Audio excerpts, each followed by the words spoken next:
எல்லாருக்கும் நமஸ்காரம். இன்னைக்கு திருப்பாவையில் 12வது பாசுரத்தை பார்ப்போம். கனைத்திளங் கட்டெருமை கன்றுக்கு இறங்கி இணைத்து முலை வழியே நின்று பால் சோர நனைத்து இல்லம் சேராக்கும் நற்செல்வன் தங்காய் படித்தலை வீழ நின் வாசற் கடைப்பற்றி சினத்தினால் தென்னிலங்கை கோமானை செற்ற மனத்துக்கினியானை பாடவும் நீ வாய்திரவாய் இனித்தான் எழுந்திராய் இதென்ன பேருறக்கும் அனைத்துள்ளதாரும் அறிந்தேலோர் அம்பாவாய். இது பாட்டு. இந்த பாட்டில் பார்த்தீங்கன்னா கனைத்திளங் கற்றெருமை. கனைத்துன்றது இந்த இடத்துல என்னன்னா நல்ல திடமான அர்த்தம். திடமான நல்ல கொழுக்கு முழுக்குன்னு இருக்கு இல்லையா, அதுதான் சொல்லுவாங்க. வனப்பானன்னு உண்மை அதுதான் கனைத்திளம். கற்றெருமை. கற்றெருமைனா கன்று. கற்றுன்றது கன்று. கன்று போட்டுள்ள கன்று என்றுள்ள எருமை. கனைத்திளம் கற்றெருமை. இளங்கன்றுகளை உடைய எருமை மாடுகள். எருமை சாதாரணமாக ஒன்று தெரிஞ்சுங்க, எருமைன்றது மாட்டோட பேர். பசுன்றது ஸ்பெசிஃபிகேஷன். எந்த இனம், அது எந்த இனத்தை சார்ந்ததுன்றது தான் பசு. சாதாரணமாக பசுமாடாக இருந்தாலும் எருமாடாலும் மாடுன்னு சொல்கிறோம் இல்லையா, அதுக்கு பேர் எருமைன்றது தான் தமிழ் பேர். அதான் கனைத்திளங் கற்றெருமை. பசுமாடோ எருமாடோ தெரியல, எதுவாக இருந்தாலும் சரி, புதுசாக கண்டு போட்டிருக்கு அந்த மாதிரி மாடுகள் கன்றுக்கு இறங்கி. கன்றுக்கு இறங்கி. கன்றுனா அது போட்டிருக்க கண்ணுக்குட்டிக்கு. இறங்கினா கண்ணுக்குட்டியை மனசில் நினைக்கிறது தான்.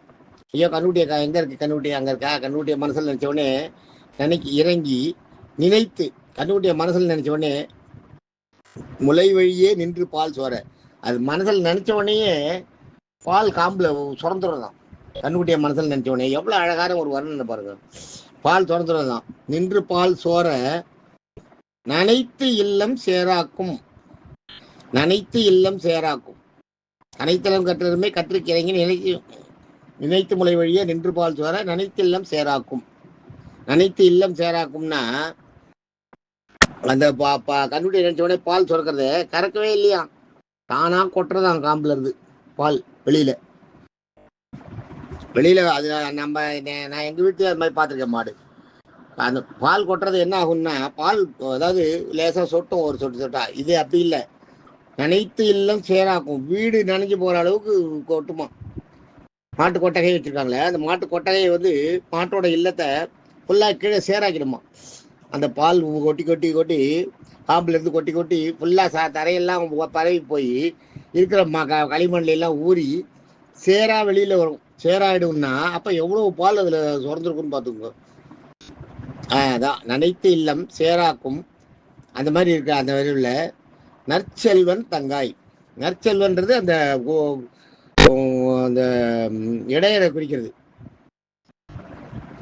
அந்த அவனுடைய அண்ணன், அந்த இடையரை குறிக்கிறது. நற்செல்வன் தங்காய், அவனுடைய தங்கையே, அவனுடைய தங்கையா இருக்கவளே அப்படின்னு அந்த இவளோட யாரை நினைச்சு சொல்றாங்களோ அவளோட அண்ணாவை சொல்றான்.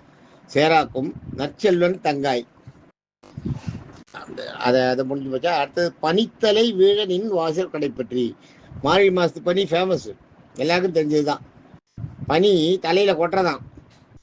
பனி தலை வீழ நின் வாசல் கடைப்பற்றி. உன்னுடைய வாசல் கடைப்பற்றினா வாசலை சூழ்ந்து, வாசலை கடைப்பற்றி நாங்கள் நிற்கிறோம் அப்படின்றா. அதோட அது முடிச்சிடணும். அது கடைத்திலம் கட்டுறதுமே கன்றுக்கு இறங்கி நினைத்திய மொழியே நின்று பால் சோர நனைத்திலம் சேராக்கும். அதை முடிஞ்சு போச்சு. நற்செல்வன் தங்காய். அதுக்கடுத்தது பனித்தலை வீழின் வாசல் கடைப்பற்றி. அதுக்கப்புறம் அடுத்த வரி. அந்த கடைப்பற்றியோட அந்த மீனிங், உங்க வாசல்ல நாங்கள் சேர்ந்திருக்கோம், அதோட அது முடிஞ்சு போச்சு. அடுத்தது சினத்தினால் தென்னிலங்கை கோமானை. எதுக்கு சேர்ந்திருக்கோன்றத சொல்றா பாருங்க. எதுக்கு சேர்ந்திருக்கோம் வாசல்லன்னா, சினத்தினால் தென்னிலங்கை கோமானை.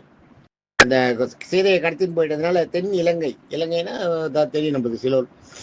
தென்னிலங்கை கோமான். கோமான்னா ராஜா, ஞாபகம் வச்சுக்கோ. சினத்தினால் தென்னிலங்கை கோமானை, அவனை செற்ற மனத்துக்கினியானை. அந்த ராவணனை, தென்னிலங்கைக்கு சொந்தமான ராவணனை செற்ற மனத்துக்கு இனியானை. செற்றன்னா ஜெயிக்கிறது. செற்ற மனத்துக்கு இனியானை. அவனுக்கு அந்த அந்த மாதிரி ராவணனை ஜெயிச்ச அந்த ராமனை தன்னுடைய மனசுக்கு இனியானை, தன்னுடைய என்ன நம்மளோட அவர்களுடைய நம்ம எல்லாருடைய மனசையும் சொல்றாரு. மனத்துக்கினிய செற்ற மனத்துக்கினியானை, செற்ற கோமானை, தென்னிலங்கை கோமானை செற்ற, அதோட முடிஞ்சு போச்சு.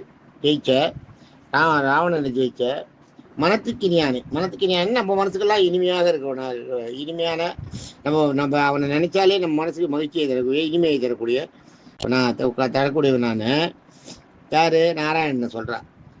பெருமாளை நாராயணனை பாடவும் நீ வாய் தருவாய். அவரை நினைச்சு நாங்கள் பாடிட்டு இருக்கோம். வாசல வந்து நாராயணன் நினைச்சு பாடிட்டு இருக்கோம்.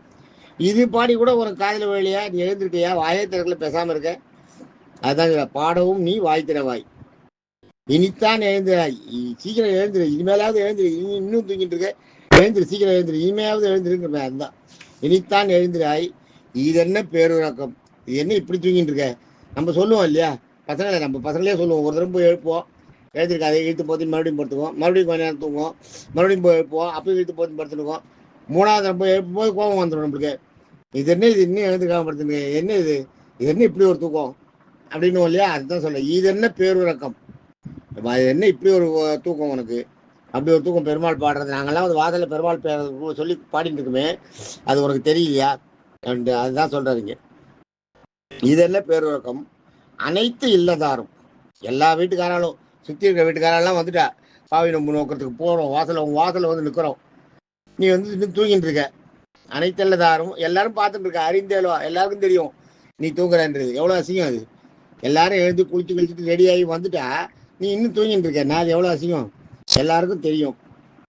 அறிந்தேலோ எம்பாவாய், சீக்கிரம் எழுந்துரு எம்பாவாய் அப்படின்றதாக இந்த பாட்டு. அவளை எழுப்புறா. அதான் அவளை எழுப்புறதை எவ்வளோ அழகாக சொல்கிறா பாருங்க. அந்த ஃபஸ்ட்டு பாதி வந்து அந்த அவரோட அந்த பால் வளத்தை மாட்டையும் மாட்டோட பால் வளத்தையும் அவளுடைய வளமையும் அவளோட செல்வத்தையும் சொல்கிறது. எப்பயுமே ஒரு இடத்த இதாக சொல்லணும்னா, ஒரு நாட்டோட வளத்தை பற்றி சொல்லணும்னா, ஒன்று நெல் நிறையா விளையணும், இன்னொன்று பால் நிறையா கறக்கணும் உள்ள மாடுகள்லாம். அது இருந்ததுன்னா, அது ரெண்டும் இருந்ததுன்னா அந்த நாட்டுக்கு செல்வம் ஜாஸ்தியாக இருக்குன்னு அர்த்தம். நாட்டோட செல்வமாக கருதுறது அது ரெண்டு தான். Okay, thank you. நாளைக்கு 13வது பாட்டு பார்ப்போம். தேங்க்யூ.